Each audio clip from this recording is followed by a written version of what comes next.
O espaço aéreo brasileiro acaba de ser considerado criticamente deficiente. A qualificação vem de uma federação internacional que reúne pilotos de companhias aéreas com base nas diversas ocorrências envolvendo balões e aeronaves. Imagens publicadas na mídia mostrando um enorme balão muito próximo de um avião nas proximidades do aeroporto de Guarulhos, em São Paulo, chamaram a atenção para a problemática que envolve o transporte aéreo no Brasil.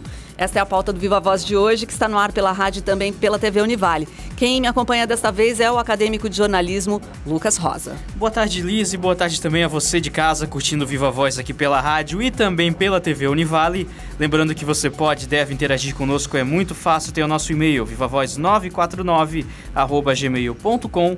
Tem também o Facebook, facebook.com/vivavozunivale, e o Twitter e o Instagram, ambos @vivavozunivale.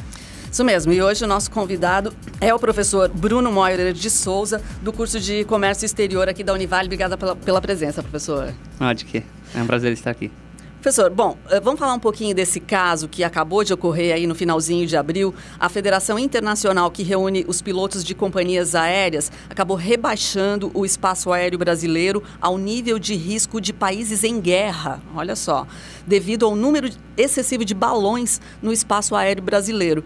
Quais são os reais riscos que esses balões trazem para os pilotos, enfim, para todos que utilizam o transporte aéreo? Sim. Primeiramente, é importante a gente ressaltar, né, para todos que escutam, que conhecem ou não essa prática dos balões, né, que soltar balão é crime, né? Então, as pessoas insistem em um crime tanto ambiental, porque soltar balão é um crime ambiental, mas também pode acontecer de isso acabar virando um crime civil, né? Caso a gente venha ter algum problema com as aeronaves, né, até com os próprios veículos, etc., nas proximidades de onde esse balão ele acaba caindo, né? O balão está muito ligado à questão das festas de São João no Brasil, então acontece isso no período do mês de junho, principalmente, né?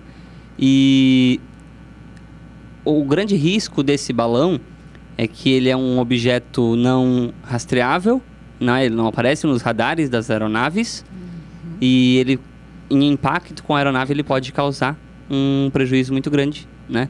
Podendo até levar a aeronave a cair devido ao impacto com esse avião, né? Bruno, só para a gente ressaltar que nós não estamos falando daqueles balõezinhos, né? Estamos falando de balões enormes, né? De 10, 15 metros, enfim, né? Talvez até aqui em Santa Catarina as pessoas não estejam muito acostumadas a ver balões desse porte, né? Isso, a gente não está falando de balões de gás hélio, aqueles balões de festas, né? Está falando de grandes balões de festa de São João. E a gente até às vezes imagina que o avião é muito maior do que o balão, então para causar algum dano precisaria ser um balão enorme, ou nada vai acontecer se esse balão encostar no avião. Mas na verdade a gente já tem casos de balões de 15 quilos, e balões de 15 quilos não são considerados os maiores balões que essas pessoas soltam, né? Causando estragos em aeronaves, né? Às vezes não em ponto de queda, mas em ponto de forçar uma aterrissagem, né? De causar algum dano na fuselaria. E tudo isso vai depender da velocidade que o avião se encontra. Então, quanto mais devagar o avião tá, né, menor o balão pode causar um dano a ele. E isso acontece muitas vezes próximo aos aeroportos, que é justamente onde os aviões eles precisam ter mais cuidado, os pilotos, com a decolagem e aterrissagem das aeronaves. Muito bem. O professor já complementa essa parte, com a parte tanto dos aeroportos, até das empresas que prestam serviço e também de quem controla o sistema aéreo. Em si, todos eles, que medidas eles estão tentando tomar para, além das campanhas que a gente vê às vezes na TV, mas qual é a parte deles, o que eles podem estar fazendo para combater em parte a prática dos balões? Eu acredito que a grande medida que se pode tomar inicialmente é a conscientização, né, que é aquilo que você comentou como as campanhas publicitárias, etc.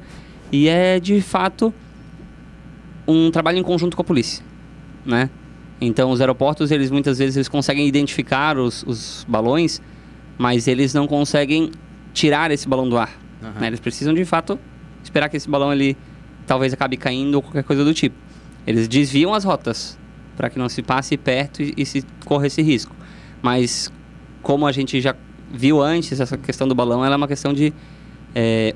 não vamos chamar de esporte, mas uma brincadeira infeliz, que as pessoas até perseguem o balão para pegar o balão quando ele cai. Então, a ação da polícia em recriminar ou apreender essas pessoas é que seria aquilo que pode ser melhor feito. E aí, por parte dos operadores que controlam o espaço aéreo, é indicar que existe aquele balão para que a polícia possa agir na captura, né?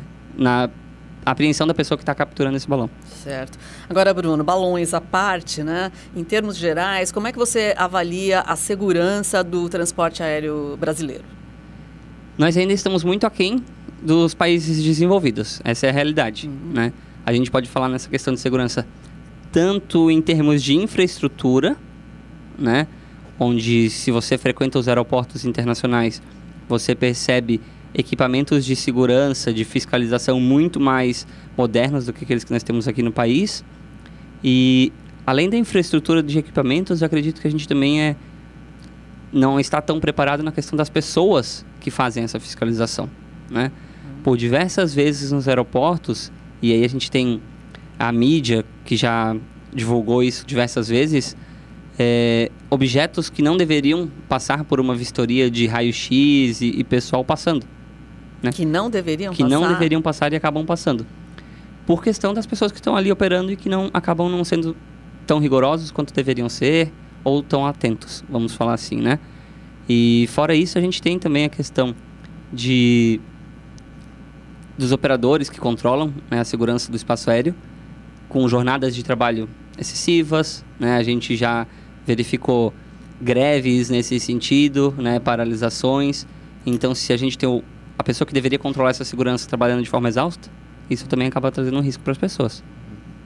Eu já vou aproveitar então, professor, o que as pessoas às vezes acabam levando e não deveriam levar, o que acaba sendo barrado e às vezes não barrado, né, como você até acabou de mencionar.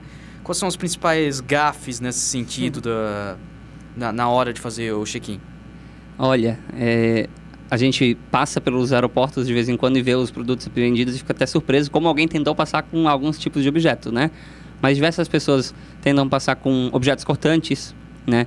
Tesouras, giletes, todos esses são objetos que eles não podem ser carregados a bordo da aeronave junto com o passageiro, né? Eles podem ser despachados na sua mala, né? Despachada, mas não na sua mala de mão. E fora isso, os líquidos. Eu acredito que os líquidos é a maior parcela de desconhecimento das pessoas, que você tem um limite, né, de 200 ml que você pode carregar, e as pessoas levam garrafas de água, garrafas de outras bebidas, o que é proibido, né, porque isso pode ali dentro estar escondido algum químico inflamável ou algo do tipo, E né? qualquer líquido mesmo, né? Porque eu lembro de uma experiência com shampoo, por exemplo. Não Sim. pode, né? Não pode, qualquer tipo de líquido. Nem pasta de dente, vamos dizer assim, tem um limite também para isso, né? O que internacionalmente, em outros aeroportos, a gente vê que é muito fiscalizado. Mas esse tipo de produtos, vamos dizer, aqui no Brasil a fiscalização ainda é muito branda em relação a isso. Agora, em termos gerais, em termos de Brasil, o transporte aéreo brasileiro, o que tem de bom nele, o que está funcionando bem, o que ainda falta, o que mais a gente precisa ainda investir para ter um bom transporte? Começando pelo que precisa investir, eu acho que é a questão da infraestrutura mesmo, né? Nós percebemos que nos últimos anos, após o governo ter começado a fazer as parcerias público-privadas com os aeroportos, né? Eles concederam a administração de diversos aeroportos, Guarulhos, Viracopos, aeroporto do Rio de Janeiro, que são os mais movimentados do país. Eles hoje são administrados por iniciativa privada, né? Com a parceria da Infraero, mas quem administra esse aeroporto é a iniciativa privada. Em contrapartida, essas empresas privadas, elas investiram nos aeroportos, né? E aí a gente viu um salto bastante grande da infraestrutura desses aeroportos, principalmente falando de terminais, né? Que os nossos terminais eles já não conseguiam mais operar a capacidade de pessoas e cargas movimentando no país. Mas a gente ainda tem a melhorar nesse sentido. Principalmente quando a gente fala em segurança de voo, né? A gente acredita que a segurança ainda precisa ser melhorada. Em operacionalização de cargas. As cargas no Brasil, elas ainda sofrem muito com falta de infraestrutura, de espaço adequado para armazenagem de muitas delas. Num passado não muito distante, nós tínhamos no aeroporto de Guarulhos que é o aeroporto que mais opera cargas no país, com cargas armazenadas na pista, na chuva, né? E essa questão também, eu acredito, de atrasos nos voos, né? Isso é aquilo que acaba prejudicando muitas as pessoas que têm seus compromissos que precisam ser honrados, né? E do outro lado, do lado do usuário, eu acredito que é mesmo uma conscientização, porque a gente precisa trabalhar em conjunto, né? E as pessoas buscam muito os seus direitos, mas elas esquecem de dar a contrapartida.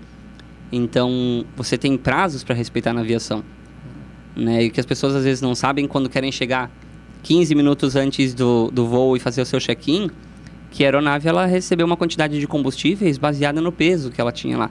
Nossa. E aí aquelas 2 bagagens que eu quero despachar, elas vão fazer diferença. Certo. Que eu não posso levar produtos perigosos a bordo, aerosóis, etc. Então, acho que saber as suas obrigações e cumprir com a sua parte. Ou seja, então você está jogando mesmo para o passageiro, para o cidadão que utiliza o transporte, que também não está muito bem educado, mesmo com todo o avanço, né? Digamos assim, com a inclusão de tantas pessoas nos voos e a possibilidade de mais gente voar, né? Exatamente. Eu acho que não adianta a gente dizer que só um lado não funciona. Os 2 lados têm que colaborar, né? Bacana. E aproveitando e respondendo aquela pergunta do que funciona, isso. Eu acho que hoje o que funciona muito é realmente a questão de a competitividade do transporte aéreo fez com que o nível de serviço das companhias aumentasse, né? Então nós temos uma maior concorrência, pelo menos entre 3 grandes companhias aéreas, que são aquelas que mais disputam o mercado. Isso trouxe uma elevação do nível de serviço. Um exemplo simples, mas um exemplo que existe uma dessas 3 grandes companhias aéreas que tirou o serviço de bordo, acabou devolvendo porque as outras, né, acabaram à frente nesse sentido. E eu acredito que também o acesso, né, hoje é muito mais acessível para toda a população esse transporte aéreo do que era antigamente. Eu já vou aproveitar então, professor, e perguntar qual é a importância hoje no cenário econômico do Brasil o transporte aéreo? O transporte aéreo ele é muito importante na nossa economia, né? Existe toda a questão da geração de empregos e da contribuição que esse transporte dá para os negócios, porque hoje uma empresa que precisa fechar um negócio no outro lado do país, eu consigo, né, me movimentar para lá muito facilmente. E falando do transporte de cargas, também existe uma grande importância desse transporte aéreo, tá? As cargas que chegam no Brasil em importação, elas têm quase 20%, se a gente for pegar o valor dessas cargas, vindo pelo modal aéreo. Isso traz uma representatividade muito grande para o país, né? Se a gente pegar o peso dessas cargas, essa representatividade ela diminui bastante. Por quê? Porque o transporte aéreo ele é um transporte caro, então transportar grandes volumes, né, a empresa gastaria muito. Mas, economicamente, isso traz a mercadoria mais rapidamente para a indústria brasileira, vai ser colocada mais rapidamente no mercado. Então, é uma grande importância contar com esse modal. Bom, você é da área de comércio exterior, né? Quais são as vantagens e desvantagens de se utilizar os transportes aéreos para as negociações, enfim, para as transações comerciais? Certo. Primeiro, assim, o perfil da carga que vem pelo modal aéreo, tá? São cargas de alto valor agregado, e isso está ligado à questão do transporte aéreo ser o transporte mais seguro dentre todos os outros, aquele que apresenta menor índice de perdas, avarias e furtos, né? Cargas perecíveis ou que tenham grande urgência, então é o modal sem dúvidas mais rápido dentre todos os existentes, né? E aquela carga que você precisa trazer para a empresa ou vai acontecer uma parada de fábrica. Isso é muito comum. As empresas optam pelo transporte marítimo pelo preço, mas muitas vezes o preço de eu não ter a matéria-prima é muito mais alto do que pagar um transporte aéreo que é caro. Então isso é muito utilizado como fórmula de escape para as empresas quando alguma coisa sai do previsto, né? E ele é um transporte muito mais certo, vamos chamar assim, porque no caso de um navio, por exemplo, o momento que passar um navio no nosso porto e que por algum motivo não levou meu container, o próximo navio ele passa daqui uma semana, daquela mesma operadora, do mesmo armador que é o dono do navio. O transporte aéreo não, muitas vezes eu tenho 2 vezes no dia aquela rota, né? Então uma carga que não veio num avião essa manhã de Nova York, ela vai vir no voo de hoje à noite. Então eu posso ter uma acuracidade muito maior se eu utilizar esse modal. Tá? Essas são as grandes vantagens, né? E a desvantagem ligada ao transporte aéreo realmente é o preço. Preço, né? É muito mais elevado do que o transporte marítimo, né? E principalmente em produtos baratos, de baixo valor agregado, esse transporte ele acaba inviabilizando a operação, porque você vai gastar mais de frete do que em produto. Perfeito. Temos um intervalinho, Lucas. Opa, vamos nessa então. Então vamos lá, daqui a pouco a gente volta a conversar com o professor Bruno Meurer de Souza.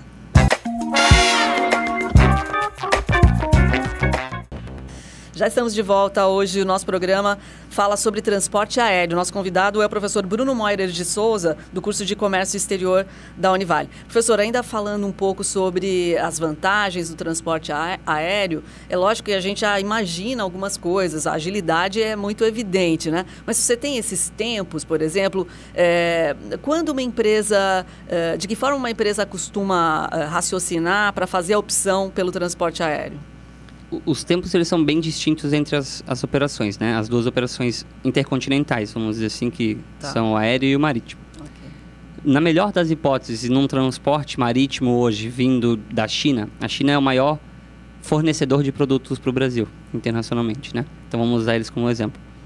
Na melhor das hipóteses, pelo mar, nós vamos levar 35 dias para colocar essa carga aqui no Brasil, né? Além desses 35 dias, quando um container chega no país, a burocracia para que esse container seja disponibilizado para a empresa é muito maior. Porque você tem todo um tempo de operação do navio. Esse navio ele opera de uma forma lenta, né? Só depois que esse navio ele tirou todos os containers de importação e colocou os de exportação e saiu do porto é que eu consigo começar os meus procedimentos. E aí eu tenho pelo menos um dia, vamos dizer assim, de procedimentos até eu conseguir iniciar o trâmite de liberação da minha carga. No modal aéreo eu consigo colocar o mesmo produto em 2 dias aqui. Imagina. Né? Então, muitas vezes eu saio com essa carga num voo de domingo. Como nós não temos um avião que vai chegar direto no Brasil, ele vai fazer uma conexão na Europa, nos Estados Unidos. E na segunda-feira à noite ou na terça-feira essa carga está no Brasil. Então, você ganha em muito tempo, né? E os procedimentos de liberação pós-chegada também são muito mais rápidos. Em cerca de 6 horas, muitas vezes, eu já tenho a carga disponível para iniciar os trâmites da liberação. E que tipo de carga costuma realmente usar mais o transporte aéreo? Os mais diversos tipos. Até existe um caso lá na empresa, né? Que nós trouxemos medicamentos, muitas vezes, para empresas que estão para pessoas que estão em tratamentos de risco, né? Nós tivemos um caso há cerca de 2 semanas atrás, de uma pessoa com tratamento de câncer e que se esse medicamento não chegasse aqui em 10 dias, prejudicaria muito o tratamento dela. E não existia uma outra forma de trazer esse medicamento que não aéreo, para que fosse chego e entregue aos médicos em tempo, né? Então, às vezes é mais do que uma questão econômica, é uma questão de sobrevivência. Claro. Você falou da empresa, qual é a empresa? É a DC Logistics Brasil, né? Nós somos um agente de cargas com atuação nacional. E lá eu faço a função de gerente de comércio exterior.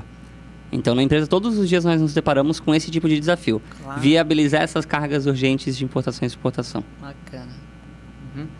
Falando aí de inviabilizar e voltando um pouquinho à parte de segurança, professor, como os profissionais que vão trabalhar com o transporte aéreo, tanto como pilotos, o pessoal que vai cuidar da parte da gerência, toda a parte administrativa voltada para a segurança, de que forma essas pessoas têm que ser preparadas?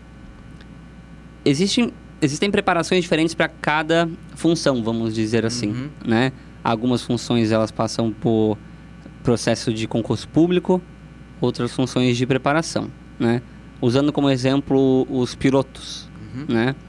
Um piloto comercial, que é o piloto que comanda a aeronave que nós utilizamos, os passageiros, né? Ele, por exemplo, ele precisa fazer 2 fases para se preparar para ser um piloto comercial. Primeiramente, ele precisa se tornar um piloto privado. E aí ele vai fazer um curso. Esse curso ele é dividido em 2 partes, teórico e prático. Um curso homologado pela ANAC, que é a Agência Nacional de Aviação Civil. Então, existem escolas no país homologadas, né, por essa agência para darem esses cursos. E aí, nesses cursos, ele vai ter que ter uma carga horária teórica. Essa carga horária, ela dura, em média, 4 meses, né? E, posteriormente, uma carga horária prática, que varia muito. Porque o aluno ele pode fazer mais de 1 hora de pilotagem por dia, né? Ou 1 hora de pilotagem por dia, mas para se tornar um piloto privado em cerca de 40 horas práticas, sendo parte dessas horas em voos noturnos, ele se torna esse piloto de aviação, né, privada, desde que ele passe por um exame médico, tá? Então existe um exame médico também feito por consultórios homologados pela ANAC. Posteriormente, para que ele possa pilotar os aviões dessas empresas comerciais que nós compramos a passagem e voamos, ele precisa passar por um segundo tipo de curso, que é um curso de aviação comercial, também dividido em mais ou menos 4 meses de carga horária teórica, para que ele possa depois iniciar 110 horas de voo. E passando por um outro exame, que daí é um exame mais específico e mais acurado, né, por um consultório homologado pela ANAC, ele passa a poder trabalhar em aviação comercial, né? Então, essa é uma das formas. Operadores de voo têm outro tipo de atuação, né? E profissionais que lidam do outro lado, que vamos dizer assim, são os bastidores, né? Os profissionais de escritório, eles também têm outro tipo de formação. É muitas vezes muito mais uma formação acadêmica do que uma formação prática, né? Certo. Agora, Bruno, você falou bastante da ANAC, né? Quais são os órgãos reguladores do transporte aéreo brasileiro? O principal órgão regulador aqui no país é realmente a Agência Nacional de Aviação Civil, tá? Ela é quem faz toda a fiscalização das companhias aéreas. Então, por exemplo, uma companhia aérea que hoje não opera no aeroporto de Navegantes, ela quer começar a operar uma rota, a ANAC vai aprovar essa rota ou não, tá? E ela opera o tráfego aéreo, né? Ela fiscaliza essa operação do tráfego aéreo. E nos aeroportos, nos espaços físicos, o principal órgão é a Infraero, que é a Empresa Nacional de Infraestrutura Aeroportuária. Era ela quem até alguns anos atrás administrava todos os aeroportos brasileiros, né? E aqui em Santa Catarina ainda são todos administrados pela Infraero. E a gente teve essa concessão da administração de alguns dos principais aeroportos para iniciativa privada. Então existem as empresas que administram cada um deles, só que com a parceria juntamente com a Infraero. Então não é totalmente uma iniciativa privada quem hoje administra esses grandes aeroportos, é uma questão de parceria entre os dois. Ok. Falando a partir agora de prestação de serviço, né, professor? As empresas que oferecem o transporte aéreo, vamos pegar na parte mais comercial, como é que tu vê a relação delas com os clientes, a prestação de serviço? Você avalia com qualidade, deixa muito a desejar? Nessa relação empresa e cliente, como você avalia? Vamos chamar mais de uma opinião pessoal, né? Eu acredito que as empresas elas funcionam até certo ponto. E aí a gente costuma brincar muito na empresa que a gente trabalha que enquanto tudo está certo é fácil você atender bem um cliente, né? O maior desafio das companhias aéreas é quando você começa a ter falhas nessa operação de atrasos, voos que por diversos motivos podem não chegar em um aeroporto, e esses motivos podem ser, por exemplo, comerciais, falta de passageiros ou meteorológicos, né? Certo. E aí eu acredito, presenciando algumas situações que já aconteceram nos aeroportos, que existe um despreparo de muita gente em lidar com a frustração do passageiro nesse momento. Que é normal esse passageiro estar frustrado, né? Afinal, ele tinha um compromisso para atender naquela outra localidade que ele não vai atender se ele não conseguir pegar esse voo. E existe um despreparo muito grande e, por vezes, mostra isso até através de descaso com essas situações desses passageiros, né? Muito também vem da falta de exigência do passageiro em cumprimento das legislações, né? Então, se você tem um voo atrasado por mais de 4 horas, você tem direitos junto à companhia aérea. E muitas vezes a companhia aérea ela não vai te informar, porque se ela te informar ela vai ter esse gasto, né? E o passageiro também não conhece direito. Então também há uma falta de exigência que poderia fazer com que esse nível de serviço aumentasse. Eu não sei se você tem essa informação, mas que tipo de direitos, no caso, por exemplo, de uma pessoa perdeu o seu voo, o voo não aconteceu, né? E que tipo de direito o passageiro tem? Um exemplo muito simples é a questão da alimentação, né? Se eu passar de 4 horas de atraso em um voo, eu posso pedir à companhia aérea que ela me dê um voucher de alimentação. Certo. Né? E muitas vezes existe esse desconhecimento. Eu mesmo já presenciei casos de conhecidos de ter esses conhecidos terem voos internacionais mesmo, cancelados de um dia para o outro, e de a companhia aérea indicar a eles que ficassem no aeroporto, esperando o voo no dia seguinte, né? E isso é literalmente um absurdo. Né? É dever da companhia, então... alocar essa pessoa num hotel. Ok. Né? E lá fora isso funciona muito bem. Aqui no Brasil que ainda existe aquela questão de olhar para o seu umbigo e tentar fazer o melhor para si, né? Que feio. Acho que outro caso desses, que normalmente é comum, é a bagagem, as malas. Se no caso do voo, a pessoa acabar, desceu lá, viu que a mala não está na esteira, ou até foi acabar descobrindo que foi parar para outro lugar no meio do caminho, o que a pessoa deve fazer nesse momento, professor? O primeiro passo é você procurar a companhia aérea já no momento do desembarque, né? Nos maiores aeroportos, antes de você sair da área do baggage claim, que é onde você retira sua bagagem, você já tem os balcões das companhias aéreas ali para que você formalize o processo de reclamação, né, dessa bagagem extraviada. Então, você tem que se dirigir diretamente até esse momento, até esse balcão para fazer a reclamação, tá? Deixar para depois te tira direitos. Sim. Porque você também tem que se colocar no lugar da companhia aérea e dizer como ela vai comprovar que você realmente chegou sem a sua bagagem se você, né, não estava fazendo a reclamação naquele momento. Perfeito. Né? Ou que a sua mala foi quebrada ou qualquer coisa do tipo, tá? Internacionalmente é muito clara a regra que a companhia aérea deve seguir para te reembolsar de uma bagagem extraviada, tá?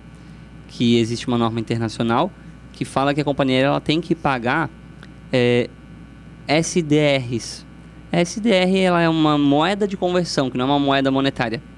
É uma moeda de conversão que foi realmente feita para questões desse transporte aéreo, tá? Numa última checagem que a gente fez na empresa, isso tem cerca de uns 2 meses atrás, um SDR equivalia a mais ou menos $22 americanos, tá? Então, quando a minha bagagem ela é extraviada, a companhia aérea tem o dever de me reembolsar um SDR pela conversão do dia para cada quilo de bagagem que foi extraviado. Então, se eu tenho uma bagagem de 32 quilos, que é a permissão da maior parte das companhias aéreas em voos internacionais, e essa bagagem ela foi inteiramente extraviada, eu tenho direito a receber essa média desses $22 por cada quilo extraviado, tá?